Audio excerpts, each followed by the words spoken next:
All right, I'm going to introduce our speakers today. I'm going to hand it over to them as soon as we do. So, as I mentioned, we've got two speakers on the line today. We have Jerry Zion and Michael Raiche. Between the both of them, they have over 40, almost 50 years of experience in biomedical technology. These guys have been pillars in the community and in our technology development for quite a few years now, and we're so grateful to have them with us here. And so let's go ahead and take it away, Mike. I think you might be our first presenter. Okay, here we go. I am. So thank you for that intro, Lindsay. And today we are here to talk about anesthesia testing. So we'll get through this presentation on getting into the flow of anesthesia testing, and let's hop right into what we'll talk about today.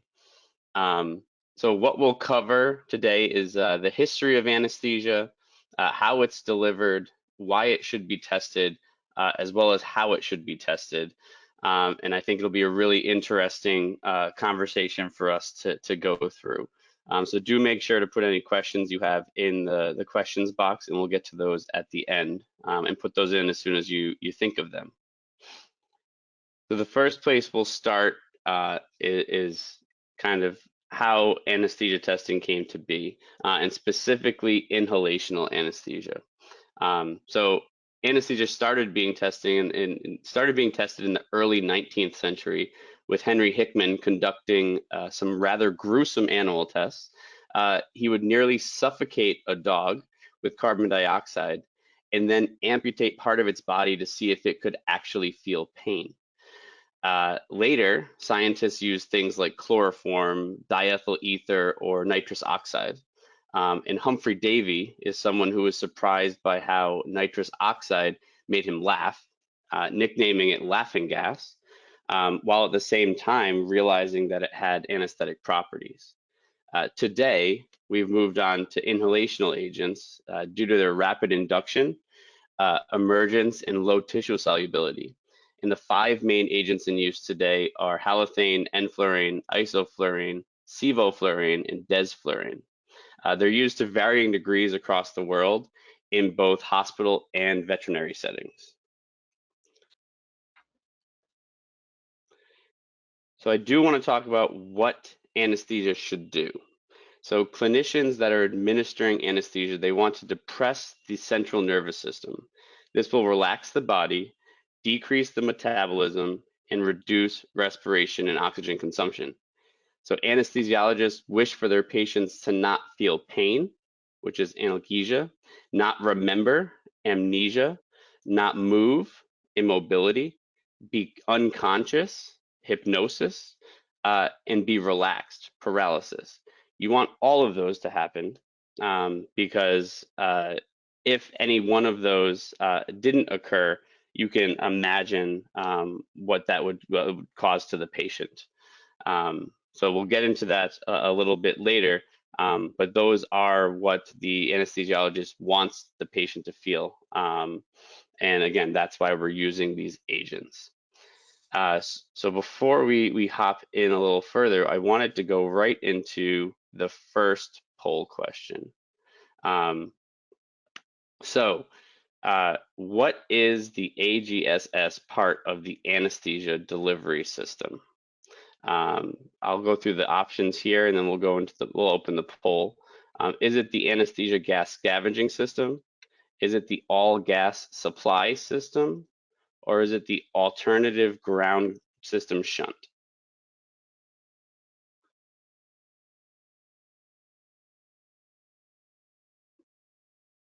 All right, I Up see on that your Lindsay opened the screen, poll.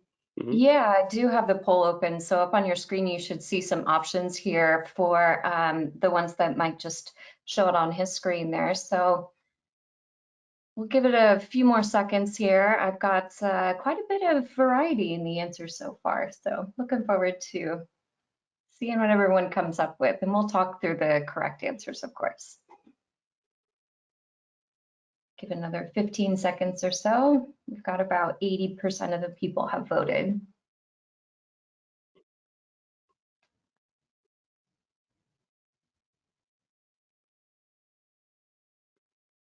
Still rolling in.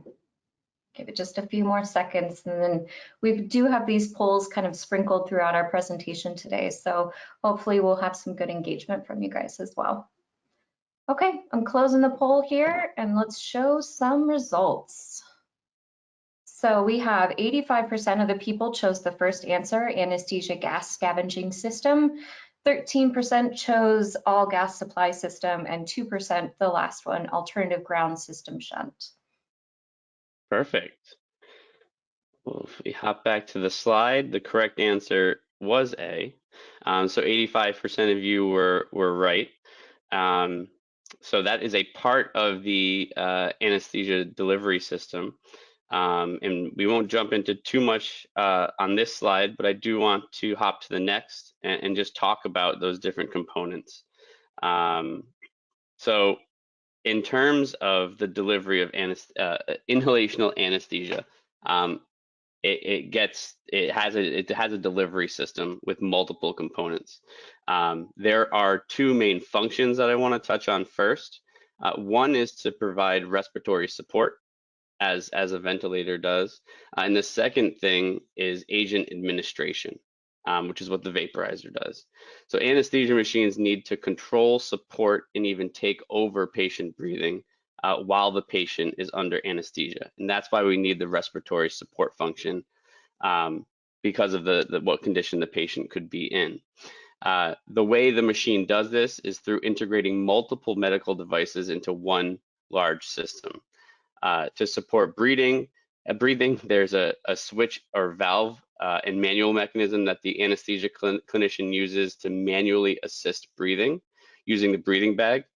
And the APL, the adjustable pressure relief valve, or a ventilator, which on the anesthesia clinician would set controls to assist or control breathing.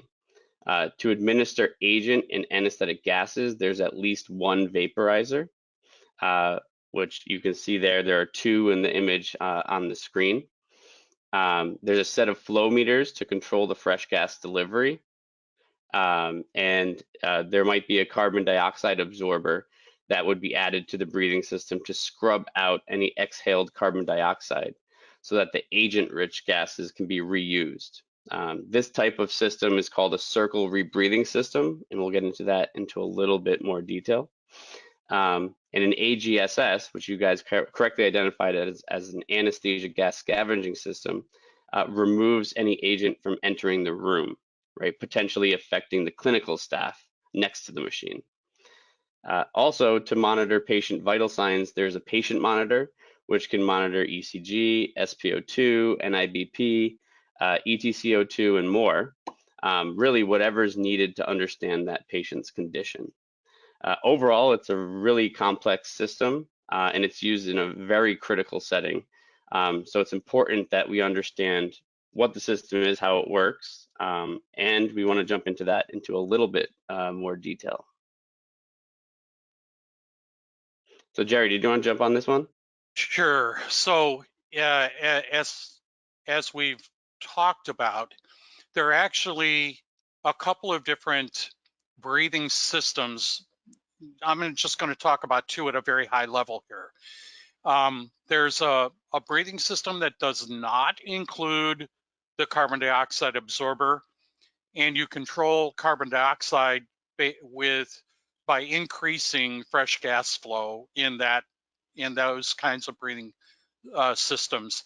Those are called Mapleson breathing systems. But the one that most people think about when they think about an anesthesia system is the one that includes the carbon dioxide absorber. And so we're going to talk a little bit about what happens to make sure that the gases that the patient is receiving and breathing are appropriately rich in the anesthetic carrier gases. That would be oxygen, nitrous oxide, and picking up the inhalational agent from the vaporizer, delivering it through the one-way valve and to the patient, either through a mask or through their endotracheal tube. And then the patient, as they breathe that into their lungs, the oxygen, all of those gases and the inhalational agent make their way through the human physiology to the brain. And there's a lot of absorption and a lot of complex physiology that occurs there.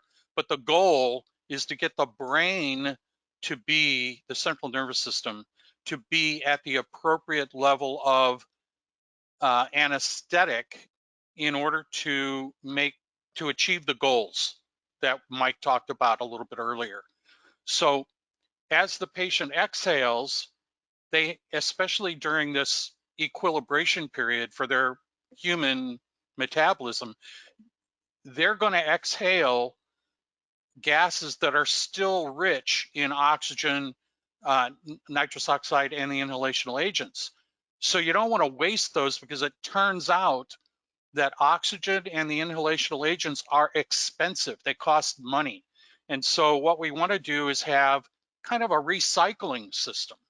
So as the patient exhales, either through the breathing bellows in the ventilator or through the reservoir bag, if the anesthesiologist is manually assisting their breathing, that then goes through the absorber to scrub out the carbon dioxide. Because one of the things that was originally figured out was carbon dioxide inhaled is not a good thing, okay? We need to get rid of the carbon dioxide, so we're going to absorb that in the absorber. All right, so what comes out of the absorber then to come back for the next inhalation doesn't have necessarily the appropriate amount of oxygen and inhalational agent. So we have to replace whatever was uptaken by the person, by the patient. And that's why it joins back in with the fresh gas flow. And now we have a combination of recycled gas and inhalation agent along with the fresh gas. So you can see how this dilution process and refreshing process is going to happen in this little kind of recycling system that we have established here when we're using a circle breathing system. And it all works really well, except for when we're trying to test vaporizer and fresh gas delivery. Then it doesn't help us at all, because we have this recycling that's occurring, and then it's too many things, we're not able to control that. So the way that we want to do this testing is going to be at the fresh gas outlet, and we'll talk a little bit more about that in a minute.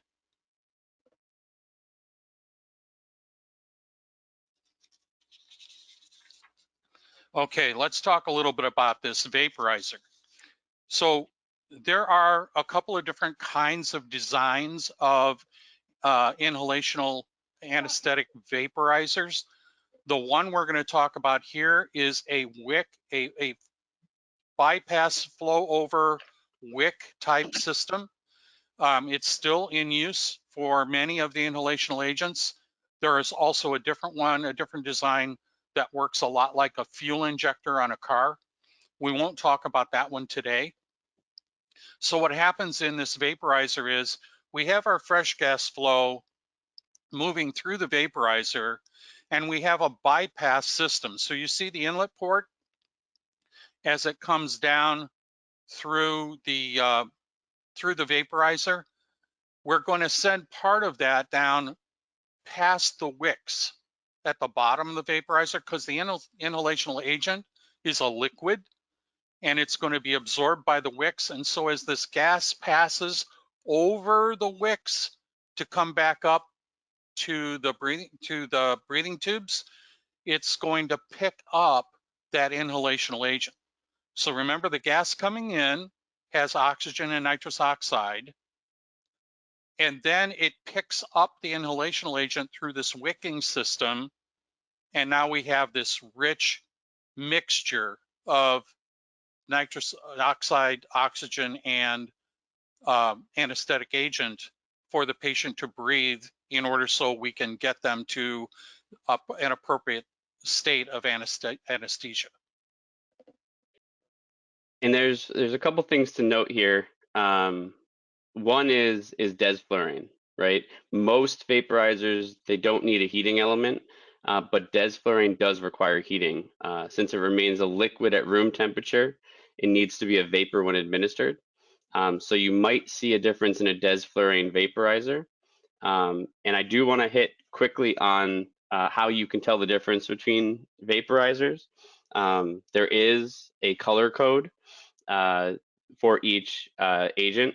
And essentially, so desflurane would be blue, isoflurane would be purple, sevoflurane would be yellow, halothane red, and enflurane orange. And that's how you can quickly tell which vaporizer has which agent in it.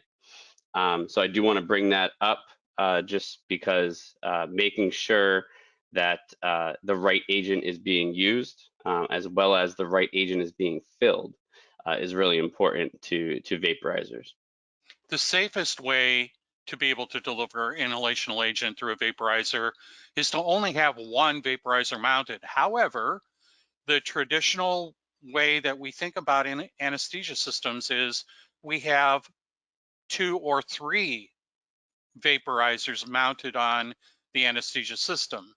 That means we have to be careful because, as Mike said, these are very potent drugs, the inhalational agents, and we can kill somebody by overdosing them.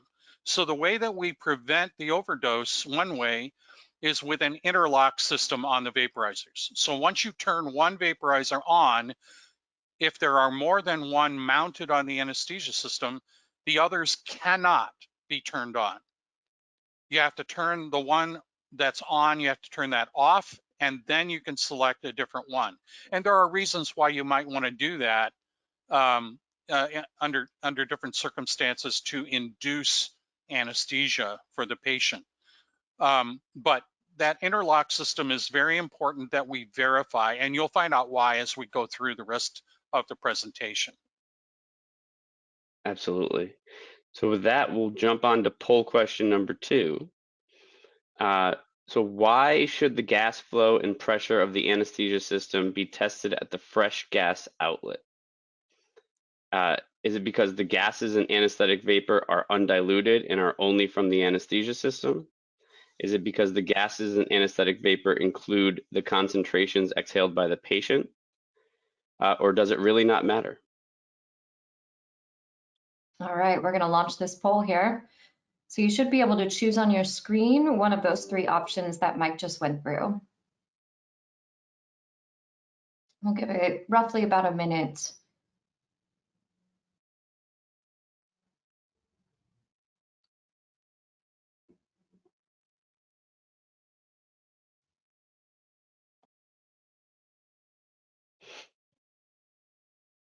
Yeah, so there'll be a couple of these sprinkled in just to hit on a topic before we jump on to it in more detail.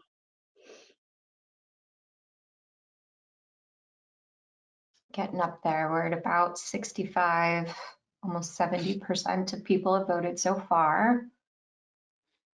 I usually leave these open for just about a minute, so we've got about 10 seconds left. All right, we'll see how the answers come in. Okay, so I'm going to close the poll and share the results. So we have 45% of people chose the first one.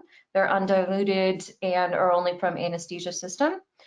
The second, 54% chose the second one. They include the concentrations exhaled by the patient, and 1% of the people said it doesn't really matter. All right. So the correct answer was A. And Jerry, why don't I toss this one over to you to explain? Yeah, so on every anesthesia system, every single one, there is a place for connecting those Mapleson breathing systems that do not include the absorber, and that is called the fresh gas outlet. And that's the best place to verify the performance of the anesthesia delivery system before we start talking about helping the patient breathe. So it's the fresh gas outlet where the anesthetic gases and the vapors are undiluted. They're coming only from the anesthesia system, and they allow us to verify everything, including the vaporizers and the interlock system that I talked about when more than one vaporizer is mounted on the anesthesia system. So it's really, really important that you learn where that is on any anesthesia system that you may be going to test, so that you're testing at the right place.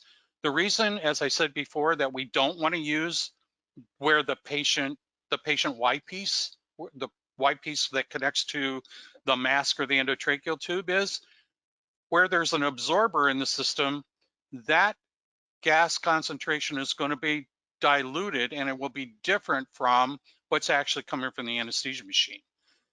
For us as biomedical engineers who are verifying and calibrating the performance and safety of this system, we don't care what's going on in that circle breathing system, except that the carbon dioxide absorbent material needs to be fresh. All right. Aside from that, it's kind of the rest of the story is about the breathing system testing. So we need to test the anesthesia system itself first, and then we'll come to the breathing system, including the ventilator. Yeah, and I think one thing you talked about the absorption system being fresh, and a quick way to tell that is typically the pellets that are in there change color. So in the diagram we showed earlier, we showed some purple pellets sprinkled in within the white. That's what they look like as they become depleted of their function, right? So if you see mostly colored pellets in there, that's a quick tell that should be refreshed. And other different businesses use different colors, but purple is one of them. There's two different materials. One is called soda lime. The other is called barolime. So soda lime, barolime is a barium element. The soda lime is a soda, and they each have a little bit different absorptive qualities and turn different colors. So just so you know, we're not going to spend a lot of time on that today, but it's something that needs to be managed and carefully taken care of by the anesthesia technician, or sometimes that might be you, or it might be the nurse who's helping the surgeon, or the anesthesiologist themselves. They need to manage that part of the breathing system, and that is a clinician responsibility first, and then a biomed engineer responsibility after. So we're going to have a look at that when we do the testing. Okay, Mike. Perfect. So yeah, Jerry, this one's yours. Yep. Before I steal another slide from you. So let's talk a little bit more. We're not going to be able to go in depth on it, but a little bit more about what happens as this anesthetic rich gases and vapors are being breathed by the patient. And we're going to fall all the way back to the standard gas law.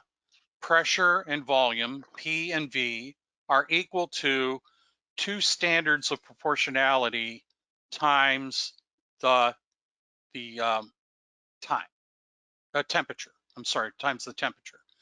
And so when you want to understand kind of from a gas physics point of view what's going on in the lungs, initially when the patient is breathing in, the partial pressure of oxygen and anesthetic vapors and anesthetic gases in the lung are zero, right? Well, oxygen isn't zero, but it's like normal room concentration. But as that inhalation agent is introduced, therefore, there's a flow and an uptake of those gases and vapors into the lung tissue based on the fact that nature abhors a vacuum or a lower pressure.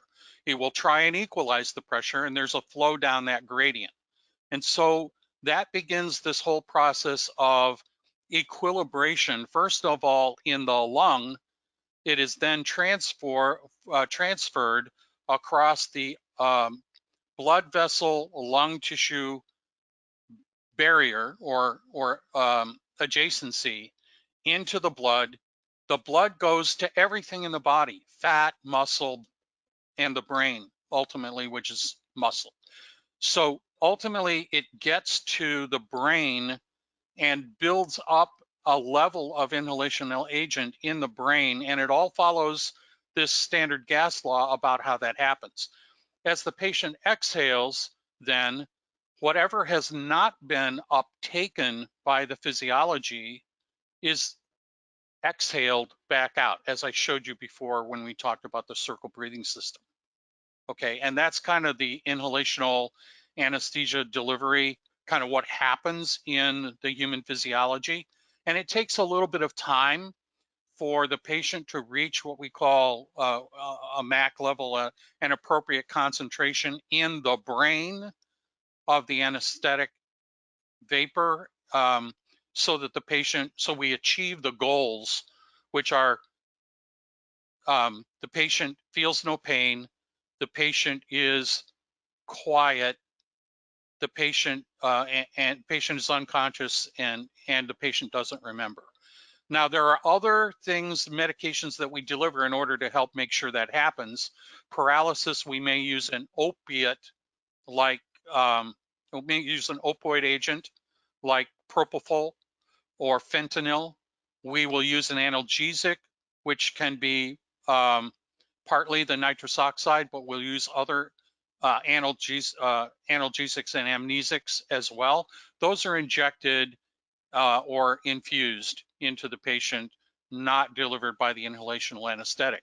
But we got to achieve those goals in order for the surgeon to be able to do their work without the patient jerking around and making their job harder, because the work that the surgeon's going to do is very intricate, and they can't have the patient moving around. That's why we do this anesthesia, and it helps the patient, it helps the surgeon, and when we do it well, the patient recovers.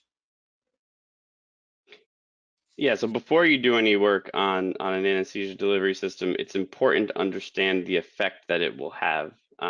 So I do just want to loop in that, the ideal gas law is really important to understand. Boyle's law is important to understand, but understand the physiology of breathing as Jerry just walked through it, to understand that if I change X, what happens to Y, and making sure that that relationship is known to you, but also you're seeing it on the machine.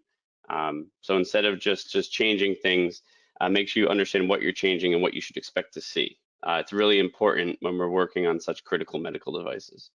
Absolutely. So what can go wrong? Okay, well, so big things. Awareness, very bad. There are all kinds of, there are movies about this. There are all kinds of, every year around the world, someone doesn't get the right level of anesthesia and amnesia, and they'll remember. They may not, the way they remember the pain is typically pressure, and memory about pressure, but it's scary. Or they actually feel pain, which means we don't have the right amount of analgesia going on. We don't want the patient to be feeling pain. The whole goal of this anesthesia to begin with is to abolish or get rid of the possibility of pain during the surgery. We don't want them to move, and they could move if we don't manage paralysis appropriately. So, and then the physiological, the psychological effects, if you are aware you feel pain, or you have movement that causes other injury because the surgeon accidentally cut something because the patient moved that they didn't need to cut. So these are all negative outcomes that we don't want to have happen. A lot of this is managed by the anesthesiologist, but part of it is we got to make sure the system is capable and performs appropriately and is safe and effective for clinical use. If we over administer anesthetics, we can cause cardiac arrest, asphyxia, and death. Asphyxia, why? Because if we paralyze the diaphragm, and that means that, and we do that sometimes, where we're controlling the breathing of the patient from the ventilator or the breathing bag, then the patient cannot breathe on their own. They will not breathe on their own. So over administration may cause that to be part of the deal. And that, of course, will cause death. So cardiac arrest because we overdose the patient and actually kill the central nervous system. So we don't want to do that.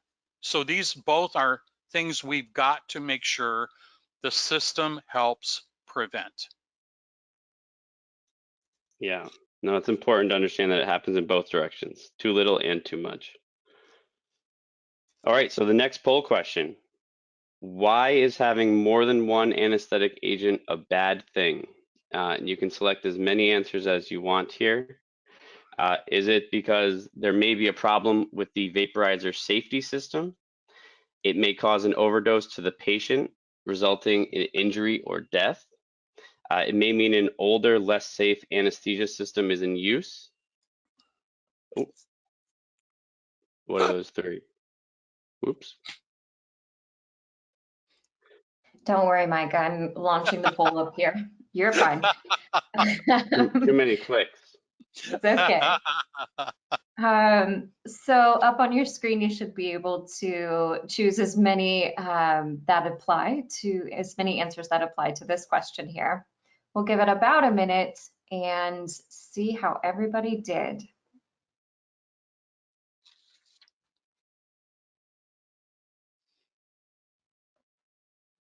Got a lot of variety in this one. I like that. Makes for a good discussion.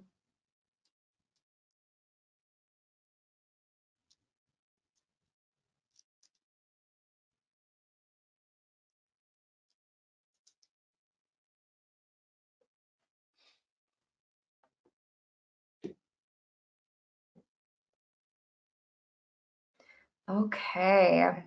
Looks like we've got about 80% of the people have voted so far, so I'm going to close the poll and show the results. So 41% of the people said that it was the first answer. There may be a problem with the vaporizer safety system. 57% said the second answer. It may cause patient overdose resulting in injury or death. 69% said the last one. It may mean an older, less safe anesthesia system is in use. So Mike, why don't you take that back from me? Yeah, well, I accidentally misled you there. The answer is actually going to be all of them. So what having more than one anesthetic agent can do is, yes, it could be a problem with the interlock system. So it can be A. It can cause an overdose. If both agents are administering, you're getting too much of what the anesthesiologist wanted. And yes, if you're on a system that doesn't have the interlock system, this can happen more frequently. So it could indicate that you have an older system in use and it's just not preventing both agents from being administered at the same time. Some So of it's you, actually all three. Yeah. yep, some of you in the emerging markets of the world have these older systems, very old systems. And it's not that they're not effective under in the hands of a good anesthesiologist, but they are much less safe. And so you got to be really, really careful. Make sure you understand those systems. So, this is all really, really important. The reason that they could cause that having more than one vaporizer on at a time could cause that overdose is now you are unknowingly delivering a proper dose of one inhalational agent and another normally proper dose of a second one, but you're delivering those at the same time, so they add up to an overdose. So it's critical, very critical, that we make sure that these systems are performing properly. All right. So I want to jump onto an example because vaporizer malfunctions do happen. So in this case, we have a healthy 36-year-old woman that was going in for routine surgery. She was put under with desflurane at 3.5% and then suddenly went oxygen deficient. Her heartbeat slowed and went into cardiac arrest. Eventually, her heart stopped and they had to use an epinephrine injection and a defibrillator shock to bring her back. Question is, what happened here? And basically looking at the equipment, it was found that the vaporizer dial was cracked. So what was thought to be 3.5% on the dial was actually 23%. Failures like this are preventable, right? So had this vaporizer been checked before use, this failure could have been found. And it's important to note that the vaporizer that Jerry described earlier is a heavy, clunky device that needs to be transported and that can be dropped. If they're dropped, they can crack, like in this case. And also, if they're tipped over too far, that wick that Jerry described can oversaturate and deliver more than it should as well. So just a real world example to point out that routine maintenance and testing of vaporizers is really key here. It's also why that modern anesthesia systems include a multiple gas monitor. And you can't really use it. We'll talk about those multiple gas monitors a little bit later, but they're there because it gives the anesthesiologist a better understanding of what exactly is being delivered to the patient by which inhalational agent is being delivered and in what concentration. And it also tells them about inhaled and exhaled oxygen, inhaled and exhaled carbon dioxide, along with nitrous oxide concentration. So that's why we call it a multiple gas monitor. They're very often these days built in to the anesthesia system, but in other cases they could be on top of and a little bit separate from the anesthesia system, just like the patient monitor is. Sometimes they're built into the patient monitor. So ergo, the rest of the story here, which is about why we test and what we test on the system. No, absolutely. Because one reason to test is that case study that we just went through. It's a reminder that things can and do go wrong. And going back to my description of the anesthesia delivery system earlier, it has a lot of parts and pieces. And routine maintenance can detect those component and system failures. So they're here to provide respiratory support and deliver agent to the patient, but it does take a lot of parts to do that. So any one of these parts can fail, and there are tools that can help you detect these failures. So I want to jump in and talk about how to improve your testing. And part of this will touch on that multiple gas monitor, that respiratory gas monitor that Jerry's touching on. So Jerry, why don't you walk us through this first best practice? All right, so the first thing we want to do is understand how often should we be testing anesthesia systems and where do the requirements for testing come from and who are they written for? So let's start with where do the requirements come from? The requirements for anesthesia system testing come from the IEC. And so there are international standards that can be used and applied and are used very successfully all over the world as a foundational piece for ensuring minimum performance and safety. So those are written for the manufacturer of medical devices, including anesthesia systems. And those manufacturers, if they're going to sell their product in the United States, they have to show safe and effective clinical use for their design. And so that becomes part of their design validation testing. That's the manufacturer. Now, what does the manufacturer do with that? They build those critical tests and testing limits into their brand and model specific test procedure, which is what you should be following if you are working for in field service for a manufacturer, or if you're working as field service for independent service organization, or if you're a hospital biomedical engineer. Any one of those, you should be following the manufacturer's service manual, brand and model specific test procedure. All right, so there's a recommendation that should be included in that test procedure about how often. But the thing that we want to know is, what about in our own inventory or fleet of anesthesia systems in the hospital we're working in, or our client hospitals? What is the frequency of inspection we should be following based on our experience in each of those locations? So we use something that we teach in our medical equipment quality assurance program courses, the risk-based assessment. The risk-based assessment has 5 criteria, and there are specific selections under each of those. You choose one for each criteria, you come up with a total risk score. And the idea here is that this helps us determine how often we ought to be testing things like anesthesia systems. So in this case, the total risk score down in the lower right there you see was 17. If it's 13 or higher, then we test twice per year. Twice per year, every anesthesia system. If it's 9 through 12, it would be once per year, but anesthesia systems are life support devices. We're actually delivering treatment to the patient and medications that could cause injury or death. Therefore, it's really important we test them frequently. Twice per year is what we agree on.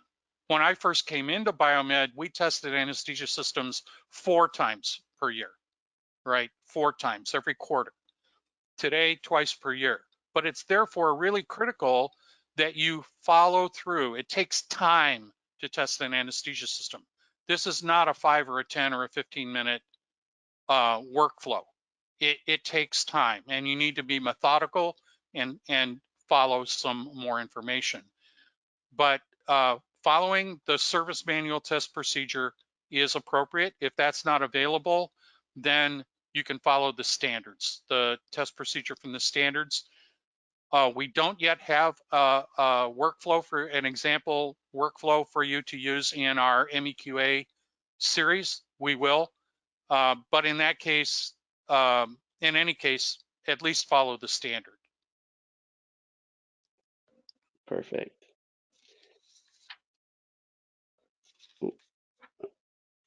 All right, so one thing to make sure you do is that you test that whole medical device or that whole asset. The anesthesia delivery system is complex, right? I talked about all those pieces, but I do want to note that it has a patient monitor, a ventilator, a vaporizer, and it runs off of mains power. So that means to do the full testing, the full preventive maintenance, you need a gas flow analyzer, a multi-gas analyzer, an electrical safety analyzer, and a patient simulator to verify the performance and the safety of that medical device. The list of tools to fully do this it contains even more, but I did want to point that out, that there are multiple systems, so you'll need multiple tools. And make sure you do it all at one time and link those results back to that asset, because you do want to check the complete system and not just part of it one day and part of it another day. So with that, I wanted to go over some another best practice, which is choosing the right tool.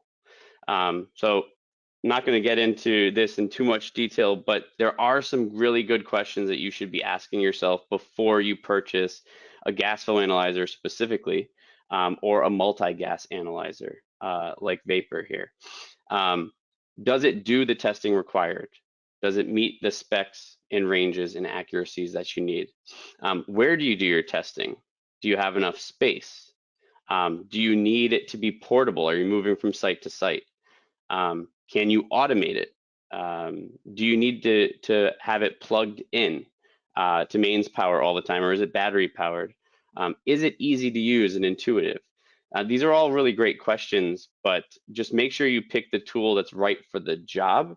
right for how you do the job, and ultimately ensures the safety of your patients. So one last question, poll question, is when should a certified test lung be used?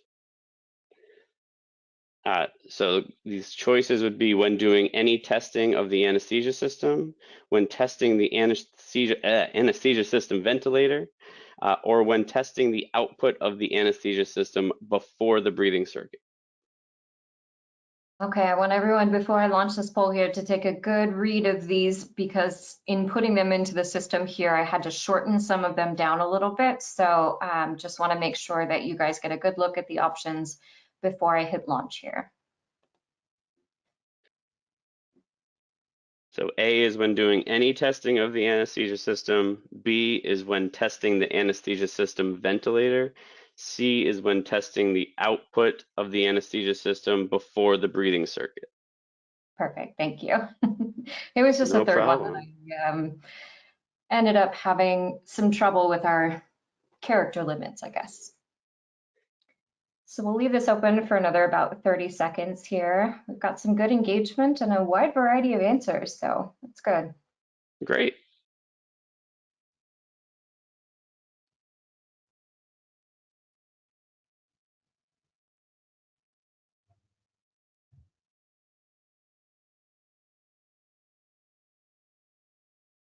Just about 10 more seconds here. So if you haven't voted yet or participated in the poll, please go ahead and do so now. Got about 5 seconds left. Okay, let's close this down here.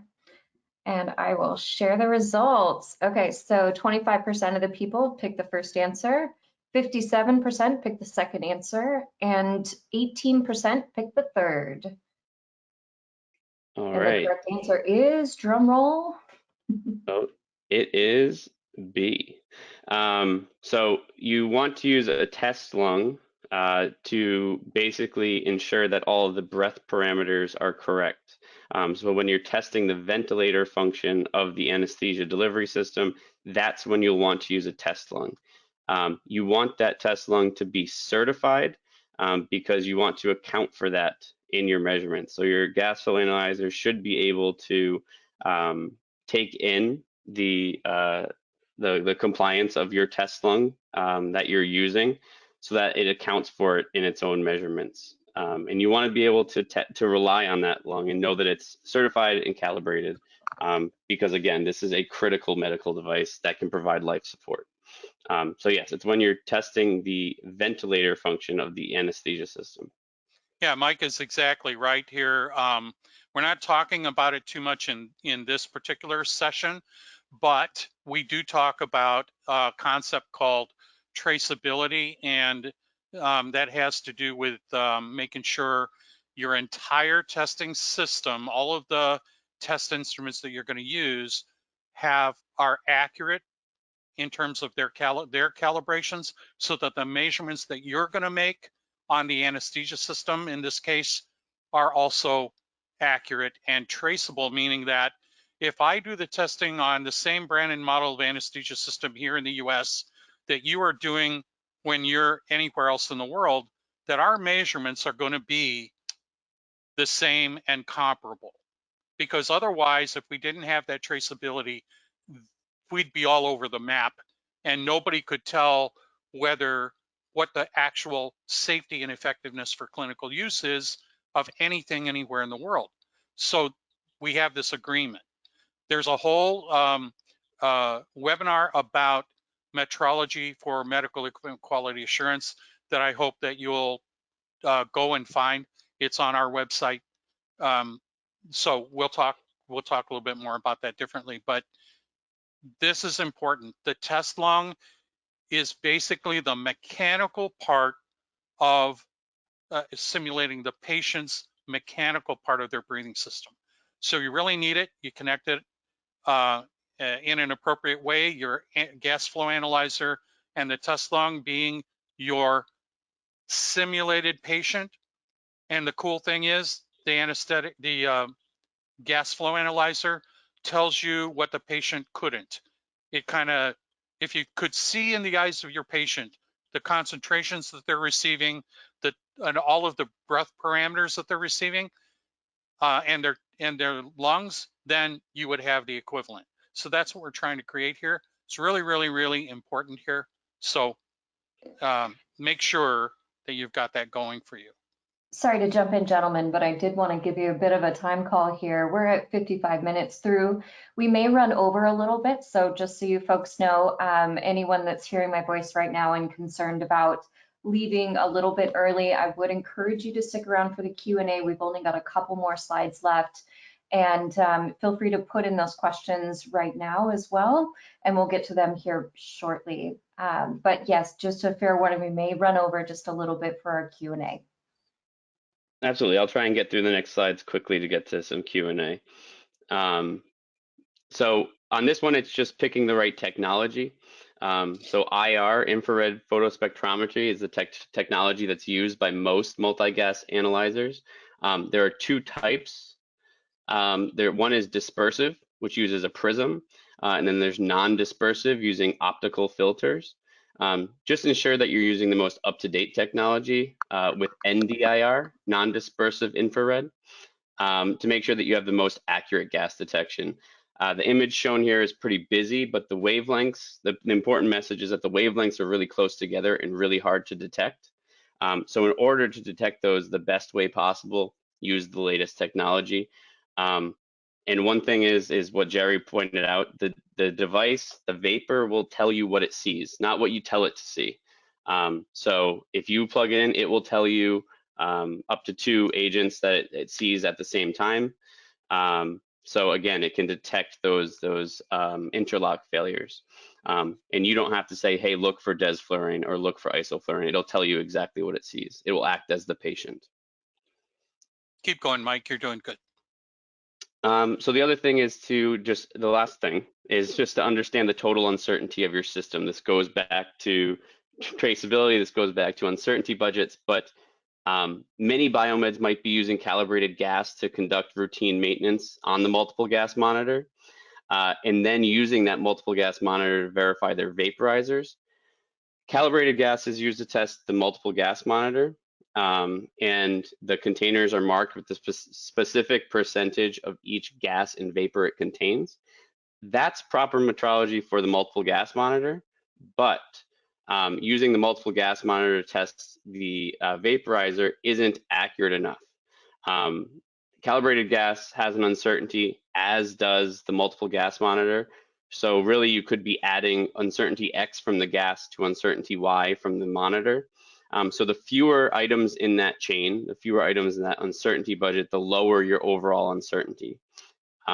So you can use calibrated gas to test the respiratory gas monitor, but you should stop there. Use a third-party piece of equipment to test your vaporizers and only have one link in that chain. This will provide the most accurate results and prevent you from also testing X brand vaporizer with X brand respiratory gas monitor that might be using the same technology. Third parties are important there. So the goal here is for accuracy. The goal here is patient safety. So make sure your testing procedure reflects that. And with that, we just want to thank you for joining. Jerry's mentioned that the Advantage Training Center has quite a bit of content. So we do urge you to reference that for anything, whether it be traceability, metrology, further learning on ventilator testing. It's all there, and it's all free and on demand. So please do check that out. Anything else, gentlemen, before we log off? No, just a big thank you, and we're very happy to have such a broad audience internationally. Absolutely. Thank you for your attention and attendance, and we hope to see you the next time.